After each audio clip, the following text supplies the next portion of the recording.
자, 오늘은 이제 이 다윗 언약이라는 주제입니다. 다윗 언약은 사무엘하 7장에 나옵니다. 7장, 사무엘하 7장. 여러분, 우리가 신앙생활을 이렇게 하시면서 이 언약이라는 이 표현을 많이 들어보셨을 것 같습니다. 그리고 또 신대원이나 신학교 공부를 하신 분들은 언약 신학 이런 이야기들을 많이 들어보셨을 것입니다. 그런데 이 언약 신학이라는 것이 우리가 용어는 익숙할지 모르는데 잘 안 와닿아요. 이게 그냥 어렵다 그냥 이런 생각만 들고 그런데 오늘 저는 좀 쉽게 한번 해보려고 합니다. 그 언약이라는 것은 당연히 약속의 다른 말이겠죠. 언약이니까 약속의 다른 말입니다. 그런데 이 약속이 우리에게 의미가 있는 것은 그 약속의 내용이겠습니까? 아니면 약속을 하는 당사자, 그 사람이겠습니까? 자, 예를 하나 들어보겠습니다. 약속의 내용이 아주 좋아요. 아주 좋아요. 내가 이런 상황이 되면 너에게 당신에게 뭐 아주 좋은 것을 이렇게 해주겠다. 약속의 내용은 굉장히 좋습니다.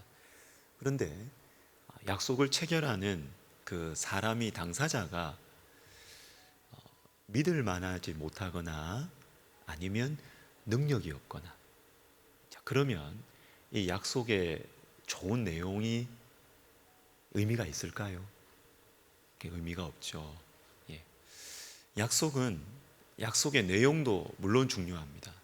그렇지만 약속의 내용보다 더 중요한 것은 약속을 하는 사람이죠. 사람. 그래서 성경에는 언약이라는 표현이 많이 나오는데 이 언약을 우리가 볼 때 이 언약에 많은 내용들이 또 있습니다. 우리 또 어제 또 우리 그 어성경 보니까 땅, 주권, 이런 이야기나 백성 이런 거 나오던데 그 내용도 중요하지만 우리 언약, 약속 이러면 그 내용보다 더 이 약속을 해주시는 하나님께서 우리를 어떻게 생각하시느냐, 하나님과의 관계 여기에 초점을 맞추시면 우리가 이 언약 신학이라는 것이 조금 더 우리에게 그냥 머릿속의 정보, 신학적 정보가 아니라 우리에게 다가오는 실제 내 삶 속에 적용할 수 있는 내용이 될 것입니다. 이 언약에 성경에 나오는 이 많은 언약들이 있습니다. 보통 아담 언약부터 이렇게 시작을 합니다.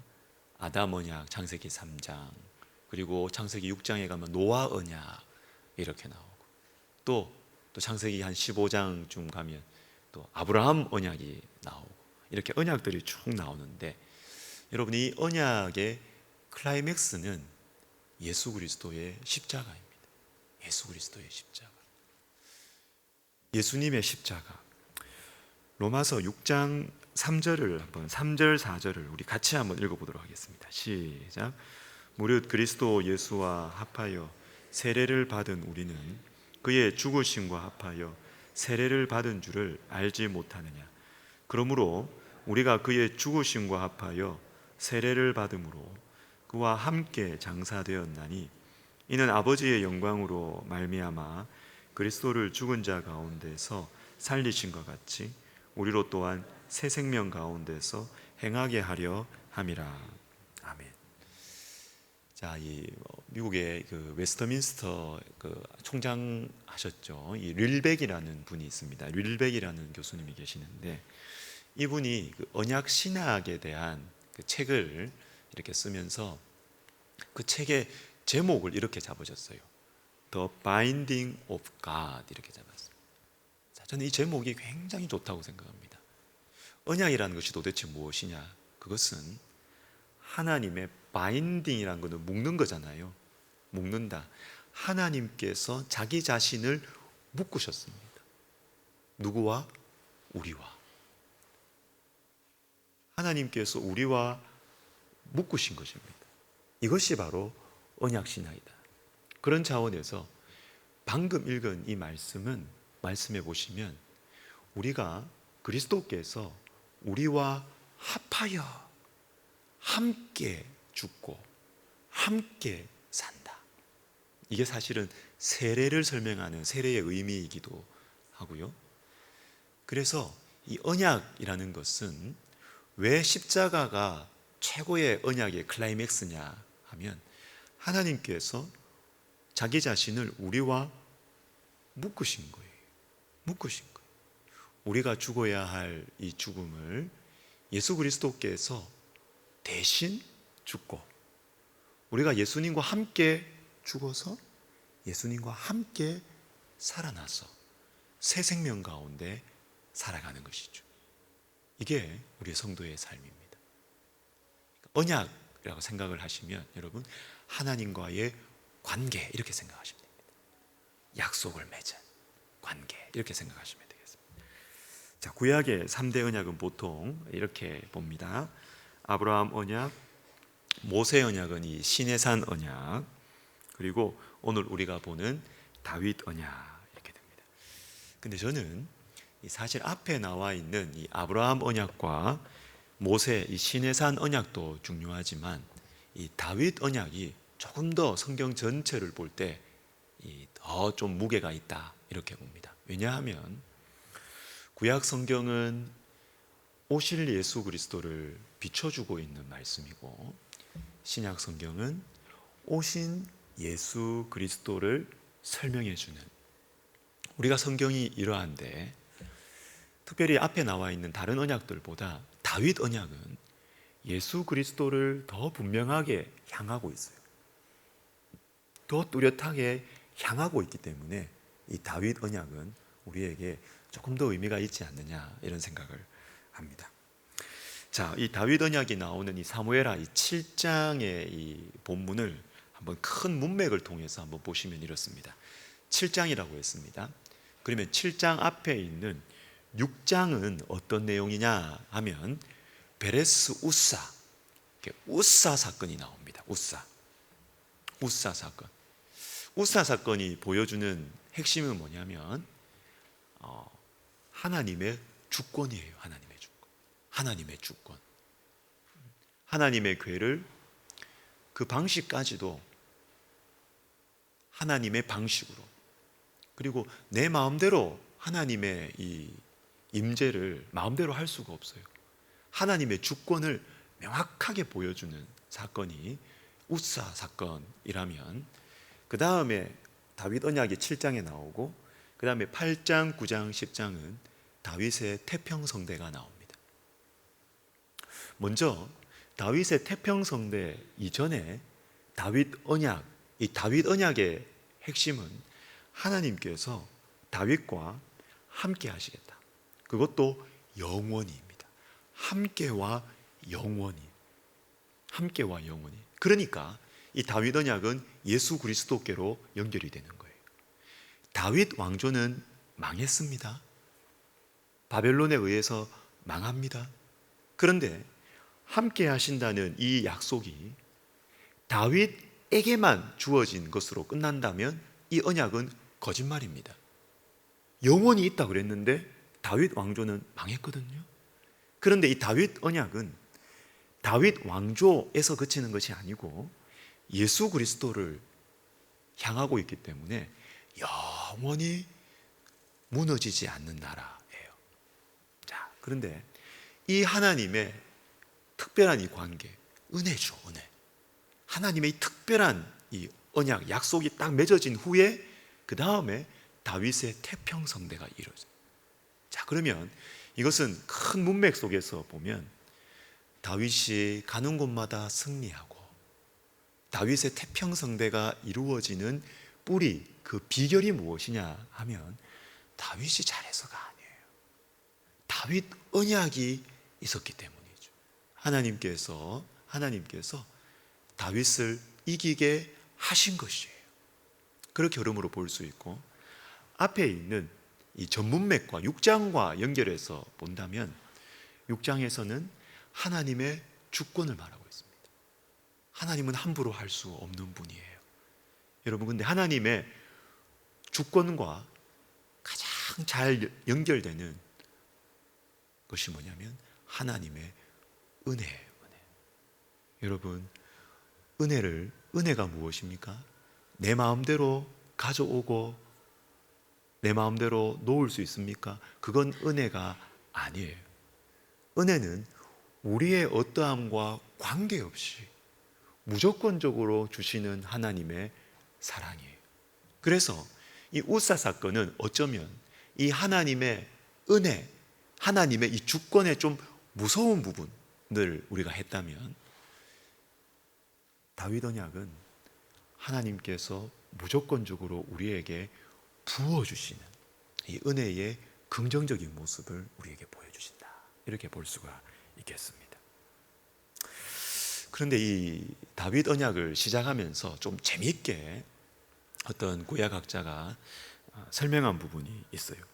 3번을 한번 보십시오. 하나님의 기쁨이라고 되어 있는데, 사무엘하 7장 1절부터 4절, 자, 이렇게 이제 시작을 합니다. 우리 같이 한번 읽어보도록 하겠습니다. 시작. 여호와께서 주위의 모든 원수를 무찌르사 왕으로 궁에 평안히 살게 하신 때에 왕이 선지자 나단에게 이르되, 볼지어다 나는 백향목 궁에 살거늘 하나님의 궤는 휘장 가운데 있도다. 나단이 왕께 아뢰되, 여호와께서 왕과 함께 계시니 마음에 있는 모든 것을 행하소서 하니라. 그 밤에 여호와의 말씀이 나단에게 임하여 이르시되. 아멘. 다윗이 하나님께 너무너무 감사한 거예요. 너무너무 감사하고, 또 다윗이 자기 궁전을 이렇게 지었습니다. 그래서 자기 마음속에 다윗에게, 참 저와 여러분에게도 이런 마음이 있기를 참 바라는데요, 이런 생각이 드는 것입니다. 좋은 집에 이렇게 누워 있으니까 하나님 베풀어 주신 은혜가 너무 고맙다, 감사하다, 여기까지는 우리가 다 생각을 합니다. 근데 다윗의 마음속에 어떤 마음이 생겼냐면, 나는 이렇게 좋은 집에 사는데 하나님의 궤는 저 누추한 곳에 있구나, 이 마음이 드는 거예요. 아유, 나 잘 먹고 잘 사니까 하나님 감사합니다, 할렐루야, 끝, 이것이 아니고, 다윗의 마음속에 나는 이렇게 좋은 집에 잘 살고 있는데 우리 하나님의 궤는 그때까지 성전이 지어지지 않았으니까 참 저 누추한 곳에 있구나, 내가 주님을 위해서 뭘 할까, 그냥 이런 마음이 드는 것이에요. 이 이야기, 이 마음을 딱 하나님께서 들으시고, 하나님께서 좋으셨을까요? 안 좋으셨을까요? 너무너무 좋죠. 다윗이 하나님의 마음에 합한 자라는 사실, 이런 데서 나오는 거예요. 이런 데서 나오는 거예요. 하나님이 너무너무 좋으셔가지고 4절부터 나중에 읽어보시면 17절까지 하나님의 말씀이 쫙 나옵니다. 16절, 17절까지 쭉 나옵니다. 근데 이것을 보고 어떤 우리나라의 유명한 구약학자가 이 부분을 이렇게 별명을 지었어요.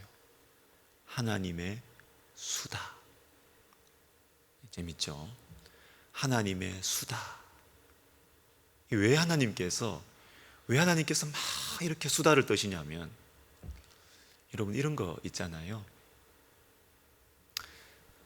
손주들이 여러분 앞에서 할머니 하면서, 할머니 위해서 내가 할머니 생신이라고 편지 썼어, 종이에다가 뭘 하나 까짝까짝 해가지고 이렇게 가져오잖아요. 가져오면 여러분 어떠세요? 할머니는 용돈 좋아한다, 이렇게 이야기하십니까? 아니죠. 그렇게 하지 않죠. 이 5살, 6살 된 손녀가 작은 종이에다가 할머니 고마워요, 할머니 사랑해요 삐뚤빼뚤한 글자로 써서 이렇게 가져오면 할머니 마음이 어때요? 네가 내한테 이걸 가져왔나?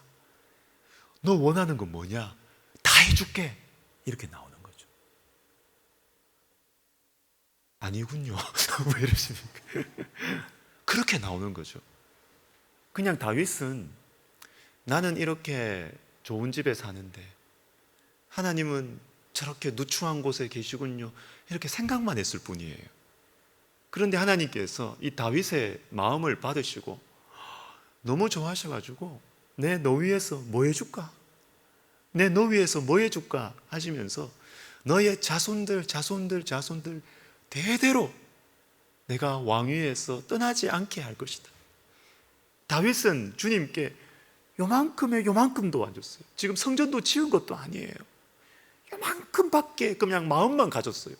그랬더니 하나님은 여기에 막 넘치도록 막 수백 배, 수천 배의 약속을 약속해 주시는 거예요. 축복을 약속해 주시는 거예요. 여러분, 이것이 저와 여러분의 신앙생활이 되면 좋겠어요. 하나님 나쁜 분, 하나님 무서운 분, 이 눈치 보고 저 눈치 보고, 그러니까 최소한을 하는 거예요. 여러분, 두려움에서 나온 행위는요 최소한입니다. 최소한. 안 걸릴 만큼만 할 수밖에 없어요. 그러나 하나님의 선하심을 내가 감사하고, 그래서 하나님께 내가 더 뭘 해드릴까? 좋은 일이 조금이라도 생기면 당장 드는 마음이 하나님께 내가 감사하고 싶다, 이런 마음이 생기고, 그죠? 이렇게 하나님 앞에 우리의 작은 마음을 드리면 여러분, 하나님께서 그것밖에 안 해? 더 가져와? 이렇게 안 하세요. 우리가 작은 마음을 드리면, 자원하는 심령 드리면 하나님께서는 100배, 1000배로 주신다. 하나님 말이 막 길어지시는 거예요. 그래서 할머니들의 수다처럼 하나님의 수다가 바로 이 다윗 언약이에요. 너무 좋으셨어요. 그래서 여러분, 제가 참고 구절로 마태복음 25장을 해놓은 이유가 바로 이것입니다. 한 달란트 받은 종의 문제가 무엇입니까, 여러분? 그 문제가 무엇입니까? 장사를 안 한 게 문제가 아니에요. 근본 문제는 뭐냐면 하나님의 선하심을 믿지를 않아요. 당신은 굳은 사람이라. 하나님은 날 사랑하지 않는다. 그래서 최소한을 하는 거예요. 안 찍힐 정도만, 욕 안 얻어먹을 정도만, 최소한만 하는 것입니다. 그래서 장사를 안 하지요. 안 하지요. 그러나 여러분, 우리 신앙생활에 있어서 정말 매우 중요한 것이 있습니다. 제가 최근에 쭉 이렇게 설교를 듣고 있는 목사님 말씀이 있는데, 김형희 목사님이라고 선교사님 출신이고 목회를, 설교를 아주 잘하시는 분이에요. 근데 이분이 복음에 대해서 설명을 하시면서 복음의 핵심이 무엇이냐? 물론 십자가죠. 그러나 이분이 더 폭넓게 말씀하시는 것이 있습니다. 하나님은 선하시다는 것. 하나님은 선하시다. 하나님의 선하심을 우리가 믿는 것, 이것이 우리의 신앙의 핵심 중의 핵심이에요. 핵심 중의 핵심. 원수 마귀는 우리에게 계속해서 이것을 뒤흔들어요. 우리에게 자꾸만 고난이 있으면, 우리 가정에 조금만 고난이 있으면 우리 속에 드는 마음이 뭘까요? 하나님 선하지 않아. 이게 나오는 거죠. 하나님 선하지 않아. 하나님 악한 분이야. 인색한 분이야. 여러분, 그때 우리가 뭘 바라봐야 됩니까? 십자가를 바라. 나를 위해서 아들을 내어주신 분이 그 아들과 함께 모든 것을 우리에게 주시지 아니하겠다. 하나님은 선하시다. 나에게 어려움이 있고 우리 자녀들이 뭘 좀 안 돼도, 그럼에도 불구하고 하나님은 선하시다. 여러분, 이게 신앙이에요. 이게 신앙이에요. 그래서 저와 여러분 속에 지금 나의 영적인 상태가 어떤가, 여러분 이렇게 보실 때 요거 기준 가지고 보시면 좋아요.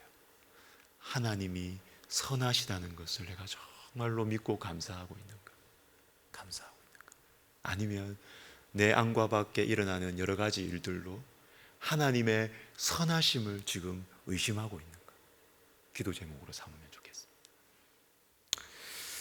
다윗 언약의 이 핵심 메시지는 함께와 영원히입니다.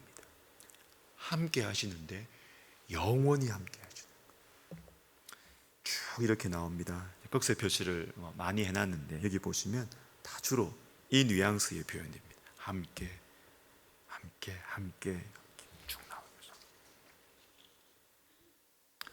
한 구절만, 사무엘하 7장 29절만 우리 같이 한번 읽어보도록 하겠습니다. 시작.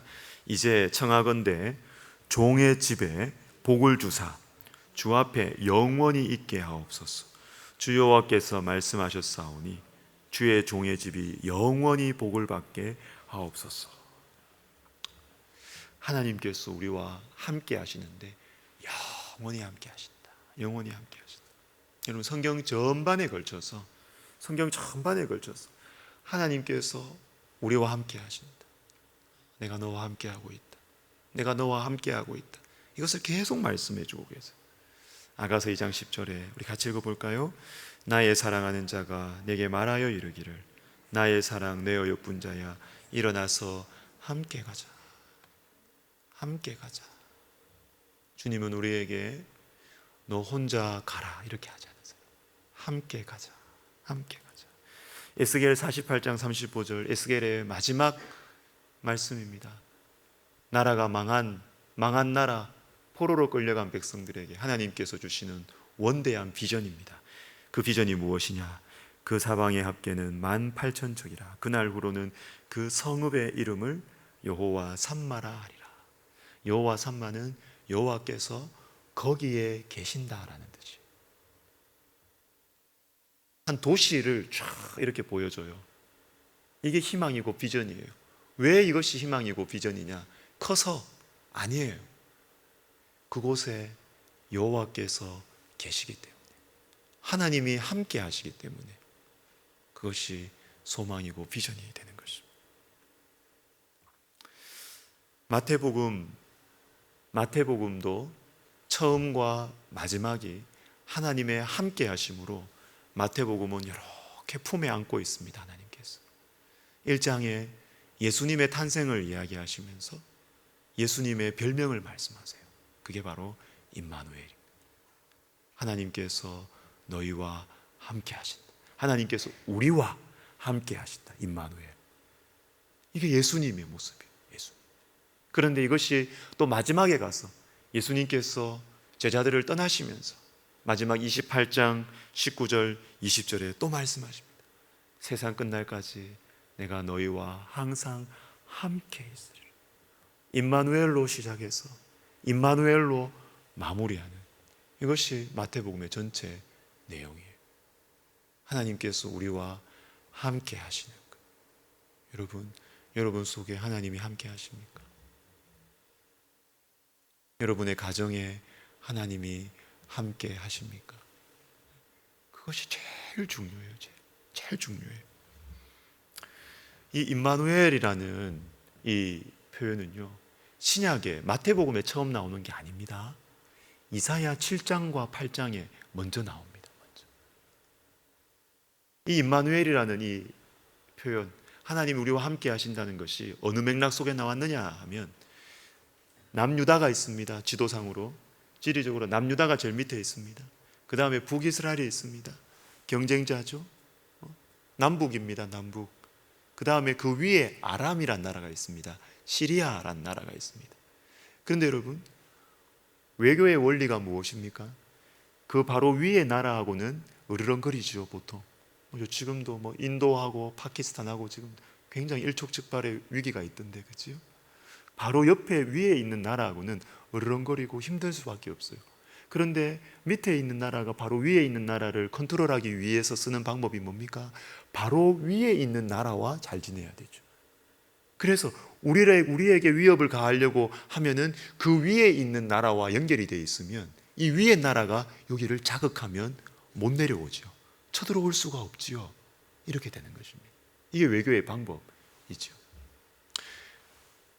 남유다가 있었습니다. 남유다가 있었는데 지금 이사야 7장과 8장에서 어떤 상황이 벌어졌느냐? 북이스라엘과 그 위에 있는 아람이 손을 잡은 것이에요. 남유다는 큰일 났습니다. 큰일 났습니다. 이 위에 있는 두 나라가 손을 잡고 쳐들어오려고 하는 것이죠. 자, 이런 상황 속에서 남유다의 왕과 백성들이 마음이 막 흔들렸다고 성경에 나옵니다. 너무 마음이 막 흔들렸어요. 그때 주님께서 주시는 말씀이 뭐냐면 임마누엘이에요. 그때 임마누엘을 말씀합니다. 걱정 마라. 하나님이 우리와 함께 하신다. 하나님이 우리와 함께 하신다. 임마누엘입니다. 요한복음 1장 14절 우리 또 같이 한번 읽어보겠습니다. 말씀이 육신이 되어 우리 가운데 거하심에 우리가 그의 영광을 보니 아버지의 독생자의 영광이요 은혜와 진리가 충만하더라. 예수님이 이 땅에 오셨다는 것이 도대체 무엇인가? 그것은 예수님께서 우리 가운데 거하신다라는 거예요. 많이 들어보셨죠? 여기 나오는 거하신다라는 것은 장막을 치다라는 의미예요. 장막을 치다. 구약에서는 성막을 만들고 성막을 치는 것. 여러분, 구약의 성막이 뭐냐면 구약의 성막은 신혼방입니다. 신혼방. 구약의 성막은 출애굽기 25장부터 40장까지 나와요. 자, 여러분 잘 보십시오. 출애굽기 앞에 1장부터 18장은 출애굽을 해가지고 시내산 앞에까지 올 때가 1장부터 18장입니다. 19장부터 24장은 무엇이냐면 시내산 언약, 즉 하나님과 하나님 백성 사이의 결혼식이에요. 중매쟁이는 모세가 신랑과 신부를 엮어줍니다. 만납니다. 이게 바로 공식적이고 법적인 관계의 선포하는 시내산 언약, 결혼식을 말해요. 그런데 결혼식 24장까지 다 끝나고 나면 25장부터 성막에 대한 말씀이 나와요.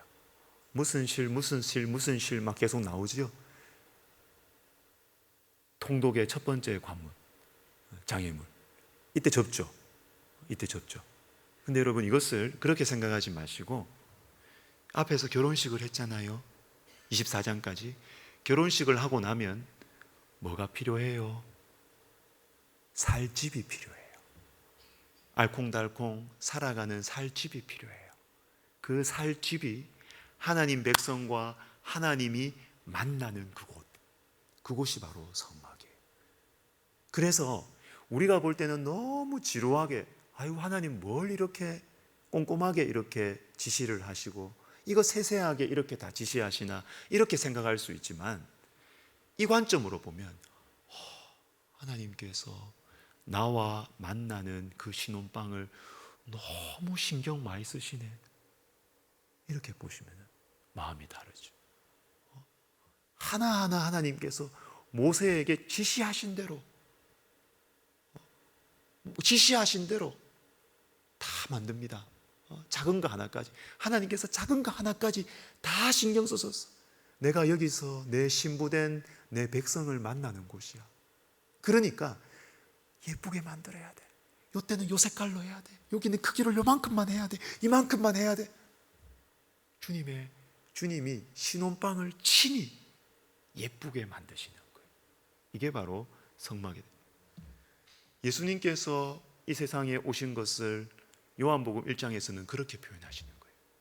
예수님께서 이 땅에 육신이 되어 오신 것은 뭐냐면 우리 가운데 성막을 치셨다는 거예요. 성막. 그냥 이것을 그냥 텐트 쳤다 여기서 끝나면 안 돼요. 성막을 왜 치셨습니까? 구약의 성막은 하나님과 하나님 백성 사이의 신혼집 같이 사는 곳. 그러니까 예수님이 우리 가운데 오셨다라는 것은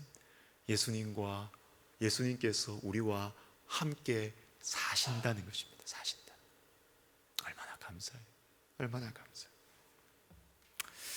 요한복음 14장 17절을 보시면 우리 같이 한번 읽어보겠습니다. 그는 진리의 영이라 세상은 능히 보지도 못하고 알지도 못하고 그러나 너희는 그를 아나니 그는 너희와 함께 거하시며 또 너희 속에 계시겠습니다. 아멘. 성경에 나오는 성령장 두 군데, 성령장 로마서 8장 그리고 요한복음 14장 16장 성령장입니다.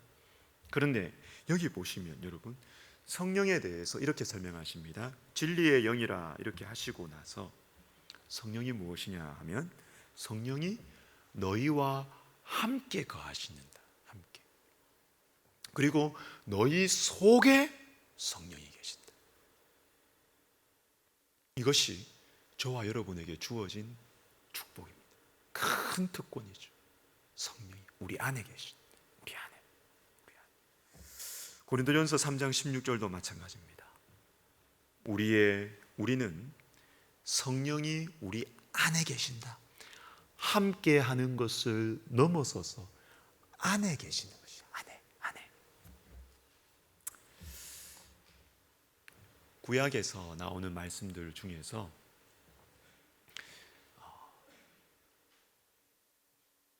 어쩌면 구약 말씀 중에서 아주 신약적인 색깔을 진하게 나타내는 말씀들이 몇 군데 있습니다. 대표적으로 아까 말씀드린 임마누엘에 대한 말씀도 있고, 그리고 미가서 5장 같은 경우에는 예수님의 탄생을 너무나 분명하게 말씀해 주고 계시고, 이사야 53장 같은 경우에도 예수님의 고난받으심을 예수님을 믿지 않는 유대인들은 이사야 53장은 안 읽어요. 시험 들까 봐 안 읽어요. 그런데 예수님의 십자가 고난을 너무나 분명하게 말해준, 그와 비슷하게 아주 신약적인 색깔이 진한 말씀이 있습니다. 예레미야 31장이에요. 예레미야 31장 우리 같이 한번 33절 같이 읽습니다. 시작. 그러나 그날 후에 내가 이스라엘 집과 맺을 언약은 이러하니 곧 내가 나의 법을 그들의 속에 두며 그들의 마음에 기록하여 나는 그들의 하나님이 되고 그들은 내 백성이 될 것이라 여호와의 말씀이니라. 아멘. 자, 이것이 예레미야를 통해 나타나는 새 언약에 대한 말씀이에요. 새 언약. 그럼 새 언약의 핵심이 무엇이냐 하면요, 새 언약의 핵심은, 자 보십시오, 나의 법을 어디에 두신다고요? 그들 속에. 이게 새 언약의 핵심이에요. 구약에서 십계명을 중심으로 한 이 옛 언약은요, 하나님의 법이 있습니다. 하나님의 법이 있는데, 근데 하나님의 법이 돌판에 새겨져 있어요. 우리 밖에 있어요. 그런데 이 예레미야 31장은 예수 그리스도의 오심과 성령의 임하심으로 말미암아 펼쳐지는 이 새로운 시대를 바라보면서 예언을 하는 말씀이거든요. 이 말씀의 특징은 무엇이냐 하면 성령이 우리 가운데 오시는데, 이 성령이 오신다는 것의 의미가 뭐냐 하면 하나님의 말씀이 우리 속에 들어온다. 하나님의 말씀이 우리 속에, 우리의 마음에 하나님의 말씀을 기록하신다라는 것입니다. 예레미야 31장과 더불어 또 매우 신약적인 말씀이 한 군데 더 있습니다. 에스겔 36장이에요. 에스겔 36장 26절 27절 우리 같이 읽습니다. 또 새 영을 너희 속에 두고 새 마음을 너희에게 주되 너희 육신에서 굳은 마음을 제거하고 부드러운 마음을 줄 것이며 또 내 영을 너희 속에 두어 너희로 내 율례를 행하게 하리니 너희가 내 규례를 지켜 행할지라. 아멘. 저와 여러분이 살아가는 이 시대가 어떤 시대냐? 예수 그리스도가 오시고 십자가에 죽으시고 부활하시고 승천하시고 약속하신 성령을 우리에게 주신 이 시대가 어떤 시대냐? 그것은 우리가 성령을 구하며 하나님의 말씀이 내 속에 있어서 성령을 구할 때 하나님의 말씀을 순종할 수 있는 시대.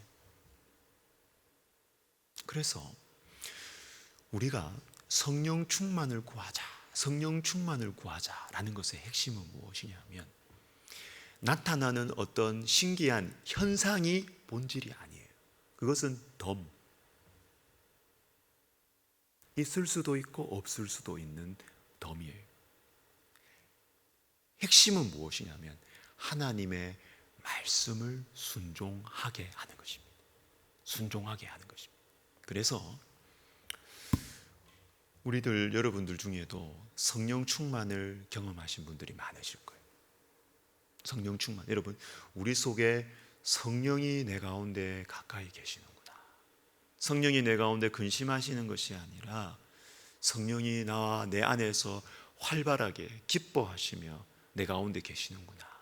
이럴 때 우리에게 나타나는 가장 대표적인 반응이 무엇이냐면 하나님의 말씀을 사랑하게 돼요.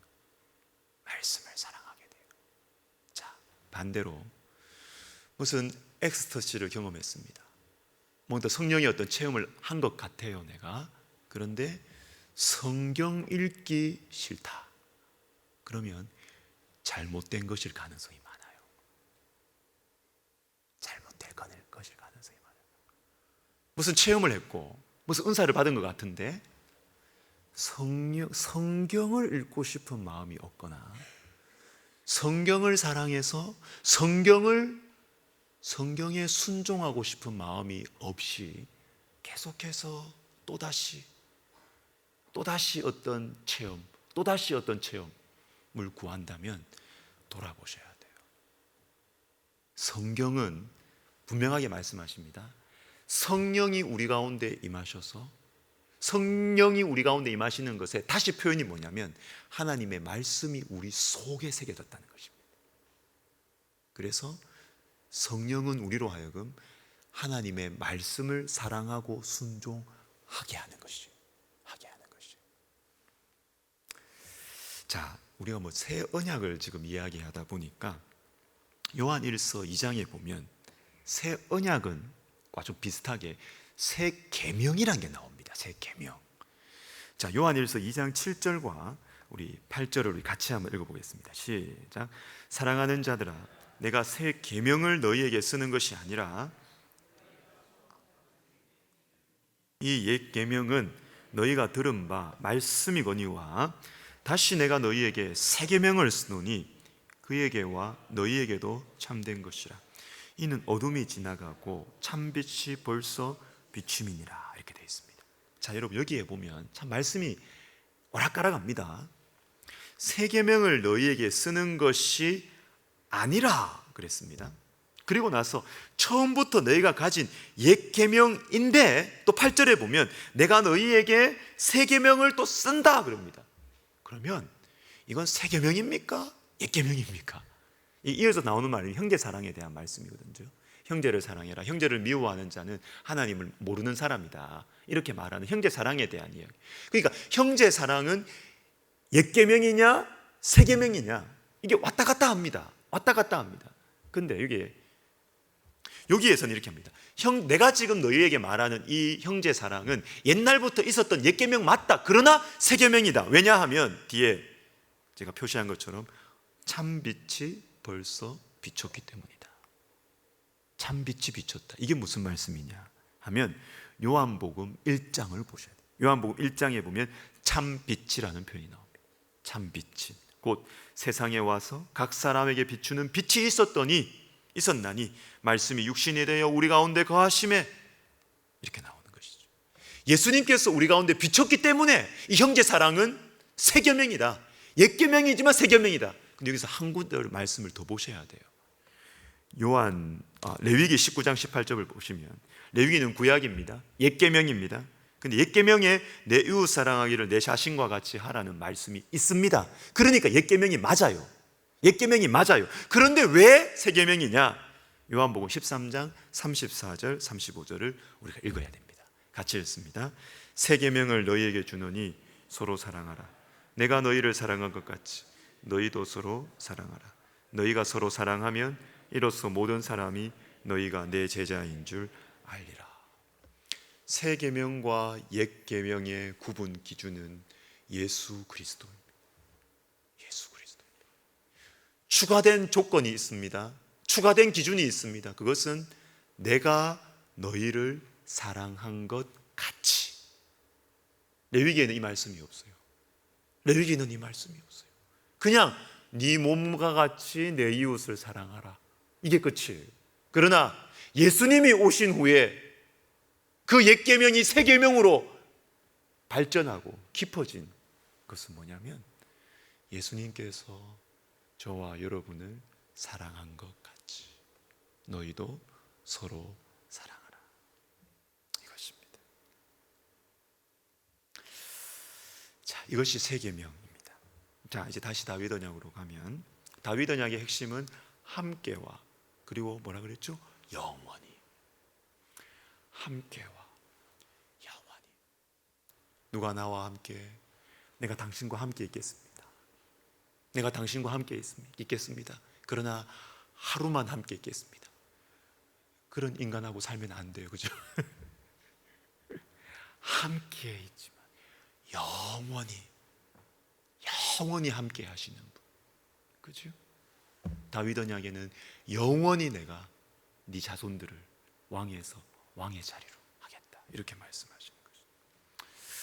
그래서 여러분, 이 다윗 언약은 예수 그리스도의 오심으로, 그리고 계속 이어져서 히브리서 12장에 나오는 흔들리지 않는 나라, 그리고 요한계시록 22장까지 끝까지 가서 왕이 우리의 눈물을 닦아주시는 그 나라까지 계속 쭉 연결이 되는 것입니다. 저는 이 부분을 이렇게 강의를 준비를 하면서 제 자신한테 질문을 던져보았어요. 너는 이 영원한 왕권을 흔들리지 않는 대한민국, 미국, 캐나다, 일본 이런 나라가 아니라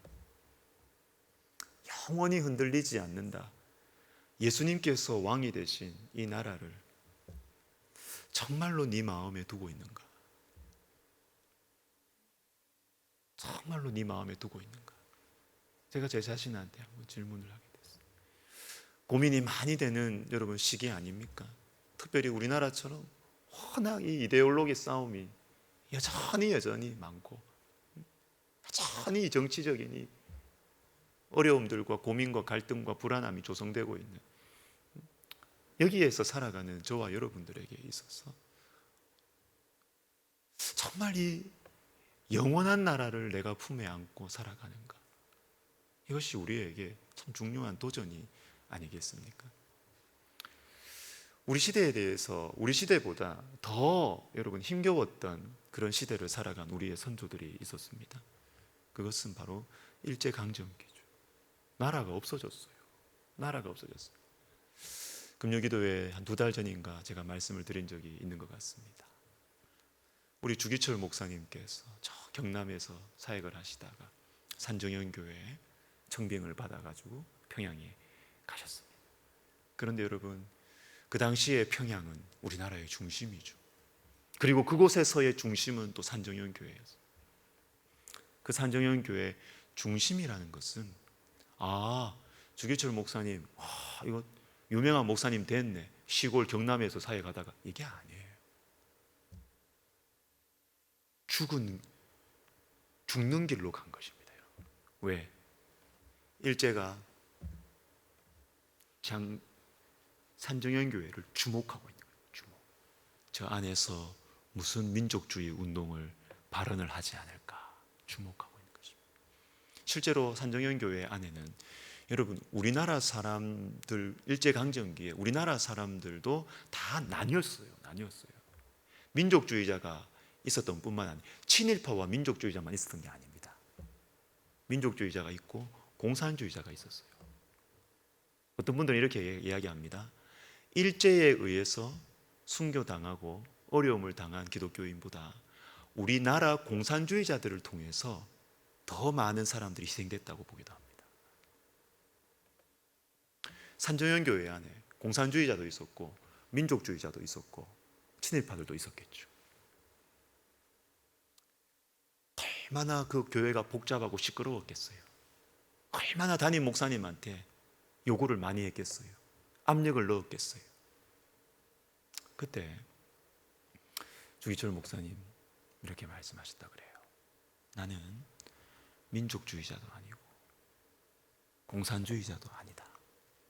나는 예수주의자다. 예수주의자다. 그래서 순교하신 거예요. 그렇게 순교하신 거예요. 그렇게 순교하신 거예요. 빌립보서 3장 20절에 우리의 시민권은 하늘에 있는지라. 우리의 국적은 여기가 아니다라는 것이죠. 여러분, 정말 우리가 영원한 나라, 흔들리지 않는 예수 그리스도께서 왕권을 갖고 계시는, 잠시 있다가 사라지고 뭐 이렇게 정권이 뭐 이렇게 되고 저렇게 되고 저렇게 되고 저렇게 되고 하는 그 정도의 나라가 아니라 영원히 흔들리지 않는 예수 그리스도의 피로 세워진 이 나라에 우리가 시민권을 가지고 있다는 것을 정말로 우리가 믿는다면, 우리가 나라를 바라보고 주변에 일어나는 일들을 바라보고 기도하고 이렇게 할 때 우리의 반응도, 우리의 기도 제목도 좀 달라질 수 있지 않을까. 그죠? 세상 사람들과 똑같이 반응하거나 똑같이 분노하거나 그런 것이 아니라 좀 더 다르게 기도하고 반응할 수 있지 않을까, 그런 생각도 해봅니다.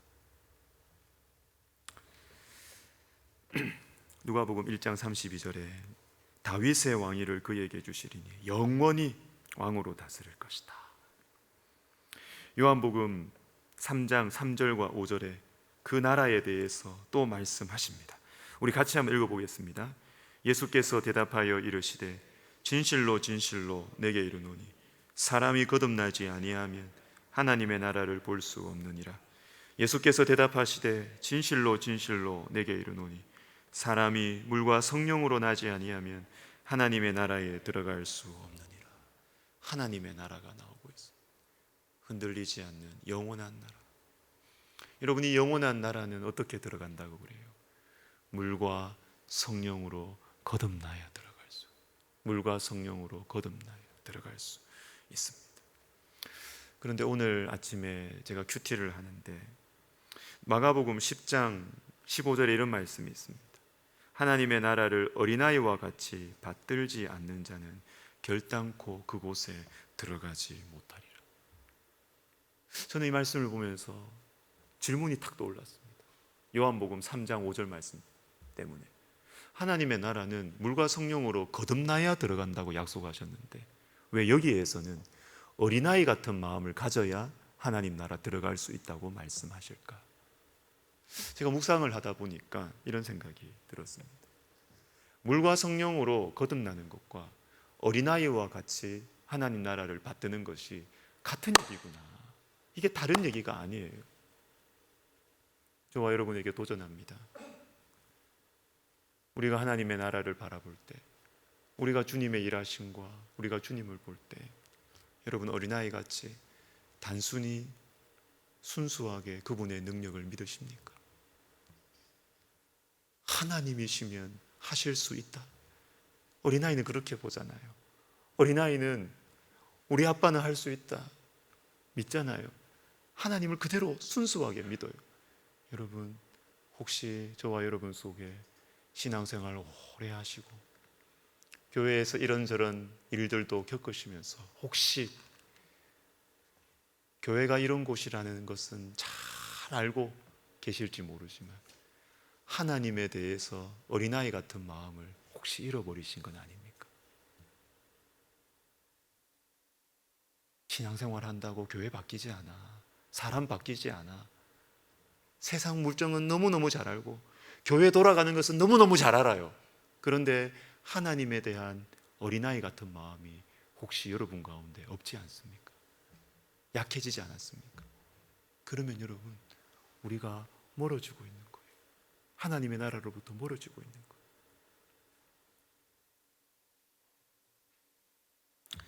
자, 넘어가겠습니다. 다윗 언약의 핵심은 예수 그리스도를 통한 하나님의 영원히 함께 하심입니다. 시간이 많이 가서 이제 4번으로 가겠습니다. 자, 그러면 우리가 이 언약에 대해서 우리가 한번 생각을 해보았는데, 그러면 이 언약, 이 언약을 붙들고 살아가는 우리는 어떤 신앙의 모습을 가지고 있느냐? 첫 번째는 관계 중심적인 신앙을 가져야 됩니다. 관계 중심적인 신앙. 내가 이 규칙을 지켰기 때문에 하나님이 나를 축복해 주신다.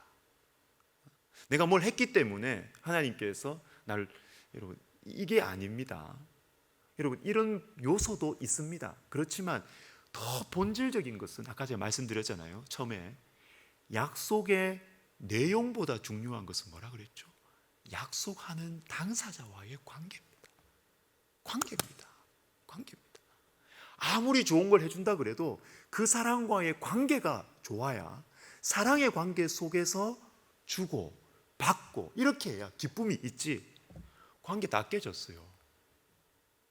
예를 들어서 관계 막 다 깨지고 막 서로에 대한 신뢰가 막 없어. 그런데 아휴, 내가 네 밉지만 밉는 녀석 떡 하나 더 준다, 먹어라. 여러분, 얼마나 수치스러워요. 그건 사랑의 관계가 아니에요. 안 받고 말지. 축복의 내용보다, 언약의 내용보다 더 중요한 것은 언약 당사자와의 관계예요. 그러니까 우리가 하나님과의 관계에 있어서도 신앙생활을 할 때, 여러분, 하나님과 내 사이의 관계가 어떠냐, 여기에 대해서 여러분, 여기에 가장 많은 에너지를 쓰시기를 제가 정말로 부탁을 드려요. 제가 여러분들에게 우리 교회에서 지금은 뭐 양육 프로그램들이 많아졌지만 처음에 시작한 거는 큐티. 제가 큐티를 처음 시작하고 지금도 계속해서 강조하고 있는 것은 이유가 바로 이것입니다. 큐티는 지식이 아닙니다. 하나님과의 관계입니다. 관계. 구약은 이런 내용입니다. 쫙 설명하고, 여러분, 쫙 설명해도 하나님을 전혀 의식하지 않고 살아갈 수가 있어요. 충분히 그럴 수 있어요. 저와 여러분, 충분히 그럴 수 있다고요. 그러나 큐티를 제가 강조하는 이유는 뭐냐면, 매일 아침 하나님 나에게 무엇을 말씀하시는지 귀를 기울여 보라는 것이죠. 이 본문 말씀을 묵상하면서. 그리고 질문 자체가 다릅니다. 다윗이 몇 년도부터 몇 년도까지 살았느냐, 통치를 몇 년 동안 했느냐, 어디에서, 헤브론에서 뭐 7년, 예루살렘에서 3년, 이 지식을 아는 것이 아니라 질문 자체가 다릅니다. 너는 정말 하나님의 함께 하심을 소중하게 여기니? 질문이 다른 거예요. 질문이. 하나님 나라를 어떻게 들어갑니까? 요한복음 3장 5절 말씀을 본문으로 두고 성경 공부 교재를 만든다고 할 때도 방향이 달라요. 방향이. 하나님 나라 어떻게 들어갑니까? 물과 성령으로 거듭나면 들어갑니다. 딩동댕. 이런 성경 교재가 있다면 다른 성경 교재는 어떤 게 있냐면, 여러분, 이렇게 합니다. 1번, 하나님 나라 어떻게 들어갑니까? 물과 성령으로 거듭나야 됩니다. 거듭난다는 것이 무엇입니까? 다시 나는 것입니다. 위로부터 나는 것입니다. 거기서 문제가 끝이지 않아요. 마지막 핵심 문제는 3번이에요. 당신은 거듭났습니까? 이 질문이 없이 앞에 두 가지 질문만 있으면 우리의 삶을 못 바꿔요. 우리의 삶을 못 바꿔요. 여담이지만 옥하는 목사님께서 사랑의 교회 이전에, 이분이 유학 가시기 전에 저 남대문에 성도교회라는 데가 있습니다. 성도교회. 거기에 전도사님이셨어요. 그런데 성도교회 담임 목사님이 옥하는 목사님한테 대학부를 맡겼어요. 근데 그 대학부의 인원이 한 명. 그 한 명이었어요. 한 명이 제가 알기로는 이랜드 사목이셨던 방성기 목사님이에요. 서울대 기계공학과, 서울대 건축학과인가 다니고 있는 학생이었어요. 한 명. 옥하는 목사님은 정통교회에서 다녔습니다. 뭐 CCC 뭐 이런 거 안 했습니다. 그때까지 내비게이터 이런 거 안 했습니다. 그런데 이 방성기 학생이 서울대에 가가지고 서울대 내비게이터를 배운 거예요. 전도사님, 이런 게 있습니다. 그 배워왔는 딱 성경공부 교재를 보니까 제가 말씀드린 바로 이 차이인 거예요. 그 당시 한국 교회에 있었던 교재는 공과공부 교재라 그러잖아요. 공과공부 교재. 공과공부 교재는 다 이런 내용이었어요. 히스기야는 몇 살에 임금이 됐습니까? 몇 살? 딩동댕. 이게 성경 퀴즈 문제였습니다. 그래서 막 노예 모여가지고 성경 퀴즈 고사하고 1등 뽑고 이랬어요. 다 지식이 돼요, 지식. 그런데 내비게이터, 제자훈련 교재를 딱 만나보니까 질문이 거기서 안 그치는 거예요. 당신은 거듭났습니까? 질문의 방향 자체가 다릅니다. 저는 하나님께서 우리에게 말씀을 주신 목적은 이쪽이 아니고 이쪽이라고 생각합니다. 거듭나는 것이 무슨 의미이며 다윗의 언약을 다윗이 몇 년에 받았으며 알아야죠. 거기서 그치면 안 돼요. 당신은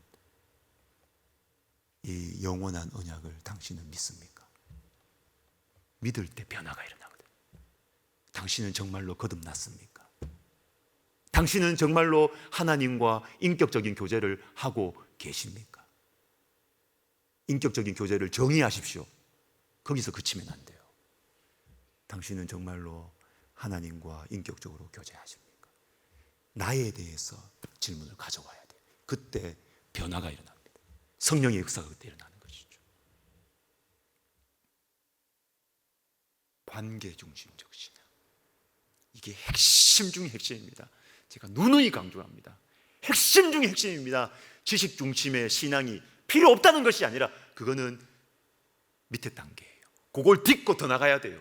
그래서 나는, 하나님과 나는 이 관계, 이 질문에 대답하셔야 돼요. 자신이 없으면 그때부터 기도가 열리기 시작합니다. 주님, 저는 가짜 같아요. 신앙생활 몇십 년 했지만 저는 목사님의 말씀이 너무 추상적으로 여겨져요. 지금 제가 하는 말이 무슨 뜬구름 잡는 소리입니까? 하나님하고 내하고 무슨 교제를 합니까? 이건 글자고 공부하는 책이지. 이해하지 못하시는 분들이 계실 거예요. 기도하시기를 바랍니다. 기도하시기를 바랍니다. 내가 정말 그리스도인이 맞는지 기도하시기를 바랍니다. 정말 이게 기도 제목이 돼야 돼요. 제일 중요한 기도 제목이. 우리가 하나님의 언약적 신앙을 가지고 있으면 두 번째, 우리의 마음속에 확신이 생깁니다. 확신. 왜? 하나님의 언약의 클라이맥스는 십자가거든요. 십자가. 내가 비록 실수할 수 있어요. 내가 비록 넘어질 수 있어요. 내가 비록 절망에 빠져 있을 수 있어요. 그러나 예수 그리스도의 십자가, 변하지 않는 영원한 우리를 향하신 하나님의 사랑. 로마서 8장 마지막 부분, 로마서 8장 31절부터 39절은 별명이 있습니다. 로마서의 에베레스트 산입니다. 로마서 중에서 가장 높이 또 솟은 에베레스트 산. 우리 같이 읽습니다. 35절부터 시작. 누가 우리를 그리스도의 사랑에서 끊으리요? 환난이나 공고나 위험이나 칼이랴.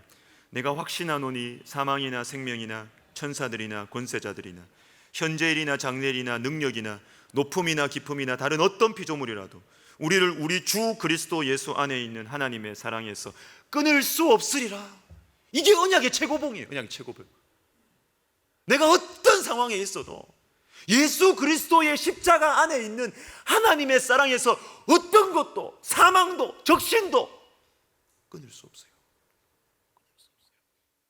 그래서 이 언약 신앙이 우리 가운데 견고하게 뿌리 깊게 우리 가운데 새겨져 있으면 우리는 어떤 절망에서도 일어설 수 있어요. 어떤 낙심에서도 일어설 수 있어요. 왜? 나에게 소망이 있는 게 아니에요.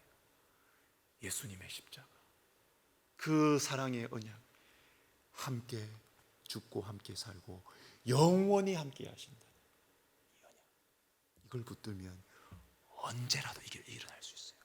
일어날 수 있어요. 3번은 넘어갑시다. 세 가지 신앙이 있습니다. 다 설명을 했습니다. 규칙 신앙, 지키는 거 필요합니다. 그러나 거기에서 멈추시면 안 돼요. 두 번째, 여러분들의 삶 가운데 하나님께서 기적을 베풀어 주실 것입니다.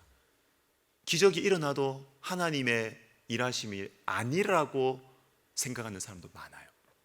그런데 기적이 나타났을 때 하나님께서 일하셨구나, 하나님께서 이 병을 고쳐주셨구나, 하나님께서 우리 자녀들의 앞길을 열어주셨구나, 기적을 보면서 하나님을 보십시오. 이게 기적신앙. 근데 거기서 그쳐도 안 돼요. 하나님께서는 그 기적을 베풀어 주시고 기적을 베풀어 주시면서 종국적으로 원하시는 게 뭘까요? 여러분, 뭘까요? 우리 자신을 원하시는 거예요. 기적 보고 하나님 능력 있네, 알아서 제가 기겠습니다, 이걸 하나님이 원하시는 게 아니에요. 그 기적을 통해서 네 마음을 달라는 거예요.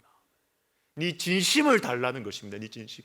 기적 그 앞에서 좋아하지 말고, 거기서 좋아하면서 거기에 머물러 있지 말고, 네 마음을 다고, 네 마음을, 내가, 네 중심이 정말 나를 의지하느냐, 네 중심이 나를 정말 사랑하느냐. 그래서 시편 19편 말씀처럼 내 마음의 묵상까지도 하나님께 기쁨이 되기를 원합니다. 하나님과 교제하는 것이죠. 하나님 잘 믿어가지고 그냥 인생 한번 펴고 문제 한번 펴고 그리고 나서 하나님하고 남남, 여러분, 그런 친구는 먼 친구잖아요. 그건 그냥 빽이지, 그냥 상관이지, 별로 중요한 관계 아니에요. 그거는. 진짜 중요한 관계는 뭐예요? 부부 사이, 그 사람의 표정 하나, 그 사람의 말 하나, 내 진심을 이 사람에게 감추면 안 될 것 같고, 하나님이 우리를 그 관계로 우리를 초대하시는 거예요. 초대하시는 거예요. 여러분, 이것이 언약 신앙의 핵심입니다. 부디 참 저와 여러분이 정말 이 땅에 하나님께서 우리에게 한평생 허락하셨는데 규칙에 매이고 기적에 놀라는 신앙을 넘어서서 하나님 그분을 사랑하고 그분의 사랑을 받고, 그래서 기쁘고 감사하고, 그죠? 그렇게 하나님을 누리면서 그렇게 살아가시는 저와 여러분 되시기를 예수님의 이름으로 축복합니다. 아멘. 우리 찬송